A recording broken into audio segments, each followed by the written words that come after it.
রোজ drawing করছো কিন্তু improve হচ্ছে না, রোজ ড্রয়িং করছো কিন্তু ইমপ্রুভ হচ্ছে না, তাহলে একটা মিস্টেক তুমি প্রবাবলি করছো। তুমি ড্রয়িং করছো, মিস্টেক করছো, ইরেজ করছো, আবার সেম মিস্টেক রিপিটলি করছো। এটা প্র্যাকটিসের প্রবলেম না, এটা ফিডব্যাকের প্রবলেম। ধরো তুমি একটা ফেস ড্র করেছো, চোখের পজিশনটা রং হলো, তখন শুধু আবার পুরো ফেসটা ড্রয়িং করো না। আগে মিস্টেকটা আইডেন্টিফাই করো, রেফারেন্স দেখো, কম্পেয়ার করো, তারপরে প্রপোর্শন চেক করো এবং তারপর আবার রিড্র করো। আর একটা ইম্পর্টেন্ট কথা হচ্ছে যে প্রফেশনাল আর্টিস্টরাও কিন্তু রেফারেন্স ইউজ করে। আমি নিজেও রেফারেন্স ইউজ করি। রেফারেন্স ইউজ করাটা চিটিং না, রেফারেন্স হলো তোমার টিচার। তাই নেক্সট টাইম শুধু ড্রয়িং কাউন্ট করো না, দেখো প্রত্যেক ড্রয়িংয়ের থেকে কি শিখলে।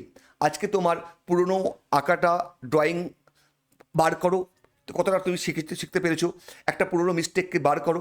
এর থেকে তুমি যদি কিছু নতুন কিছু শিখতে পারো, এবং যদি মনে হয় ইউজফুল হচ্ছে এই টিপসগুলো, তাহলে অঙ্কনা স্কুল অফ আর্টকে সাবস্ক্রাইব করো এবং আজকে যে ডেমো ক্লাস আছে সন্ধ্যে 7:30 সেটা জয়েন করো। ওকে, চলো বাই।